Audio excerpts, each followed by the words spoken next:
بسم اللہ الرحمن الرحیم۔ شروع اللہ کے نام سے جو بڑا مہربان نہایت رحم والا ہے۔ یہ کیا ہوا؟ تم تو کہا کرتے تھے ہماری سائنس نے اتنی ترقی کر لی ہے کہ ہم کچھ بھی کر سکتے ہیں، تو یہ ایک چھوٹا سا کیڑا جو نظر بھی نہیں آتا، اس کے خوف سے اپنے آپ کو گھروں میں قید کر لیا۔ یہی ایک چھوٹا سا کیڑا تمہاری موت کی وجہ بن رہا ہے۔ تو کیوں نہ بنے؟ کیونکہ تم اس وقت سو رہے تھے جب پوری دنیا میں اس کے بندے چیخو پکار کر رہے تھے، مدد مانگ رہے تھے۔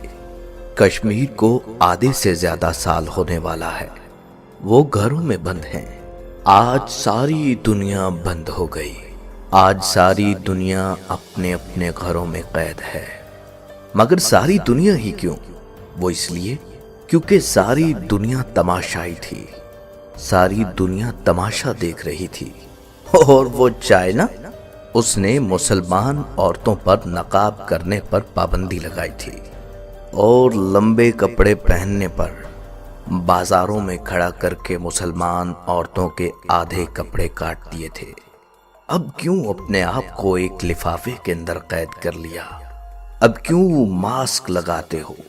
اب کیوں ڈھانپتے ہو خود کو؟ کیا میرا اسلام خود کو ڈھانپنے کا حکم نہیں دیتا؟ وہ شامی بچہ یاد ہے، چھوٹا سا، جو شکوہ کر رہا تھا ہمیں چاروں جانب سے گھیر لیا ہے، ہمارے پاس پانی نہیں، خوراک نہیں، ساری دنیا کی فوجیں ان پر بمباری کر رہی تھیں۔ کیا کسی نے خبر لی؟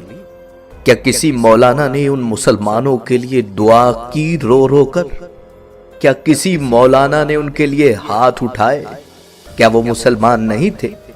اس بچے نے کہا میں اللہ سے شکایت کروں گا۔ جانتے ہو اس بچے نے اللہ سے شکایت کر دی۔ اس کے ماں باپ مر چکے تھے، اس کی ماں اس کے سامنے مر گئی۔ اس نے کہا میں شکایت لگاؤں گا۔ تو سن لو دنیا والو، وہ بچہ شکایت لگا چکا ہے، شکایت لگ گئی ہے، اب بھگتنا تو پڑے گا۔ ساری دنیا خاموش تماشائی تھی، تماشا دیکھ رہی تھی۔ اس وقت مسلمانوں کی تکلیف پر کوئی نہیں بولا۔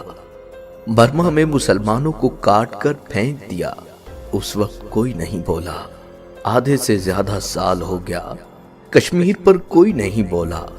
جانتے ہو جب خدا کا عذاب آتا ہے تو سب سے زیادہ تماشائی مارے جاتے ہیں، تماشائیوں کی پکڑ ہوتی ہے۔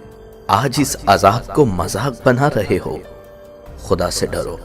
اور کہاں ہے وہ جو کچھ دن پہلے نقاب کی بے حرمتی کرتی تھیں اور کہا کرتی تھی ہمارا جسم ہماری مرضی، ہم اسے ڈھانپیں یا نہ ڈھانپیں؟ اب پھرو گھومو، تمہارا جسم تمہاری مرضی نہیں، کہ یہاں مرضی صرف اسی کی ہوتی ہے، تمہاری کوئی مرضی نہیں۔ یہ شرمندہ ہونے کا مقام ہے، اپنے گناہوں کی معافی مانگ لیجئے۔ آئیے سب مل کر مسلمانوں کے لیے، پوری امت محمدیہ کے لیے دعا مانگتے ہیں کہ اللہ ہمیں اپنے اس عذاب سے بچائے، ہماری خطاؤں کو معاف کر دے، ہماری خطاؤں کو بخش دے، ہمارے گناہوں کو معاف کر دے۔